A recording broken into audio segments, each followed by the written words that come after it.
सोलापूर जिल्हा परिषदेचे मुख्य कार्यकारी अधिकारी कुलदीप जंगम यांची पिंपरी चिंचवड महापालिकेच्या अतिरिक्त आयुक्त पदावर बदली करण्यात आली असून त्यांच्या जागेवर गडचिरोली येथील प्रांताधिकारी कुशाल जैन यांची नियुक्ती करण्यात आली आहे। कुलदीप जंगम यांनी आपल्या 2 वर्षांच्या कार्यकाळात जिल्हा परिषदेतील अनुकंपा भरती पारदर्शकपणे राबवून एक प्रकारे जिल्हा परिषदेचा नावलौकिक केला।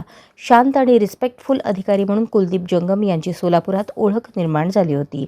दरम्यान त्यांच्या जागेवर कुशाल जैन येणार आहेत। जैन हे 2022च्या बॅचचे भारतीय प्रशासकीय सेवा अधिकारी आहेत। त्यांनी 2021च्या नागरी सेवा परीक्षेत संपूर्ण भारतात 40वा क्रमांक पटकावला होता। ते मध्य प्रदेशातील जबलपूर येथील मूळ निवासी। त्यांनी माहिती तंत्रज्ञान विषयात अभियांत्रिकीची पदवी पूर्ण केली आहे। IAS होण्यापूर्वी त्यांनी मायक्रोसॉफ्ट सारख्या नामांकित कंपनीत काम केले होते। सध्या ते गडचिरोली येथे सहाय्यक जिल्हाधिकारी आणि अहेरीचे प्रकल्प अधिकारी म्हणून कार्यरत आहेत। त्यांना सुरुवातीला आंध्र प्रदेश कॅडर मिळाले होते, परंतु नंतर त्यांची बदली महाराष्ट्र कॅडरमध्ये झाली।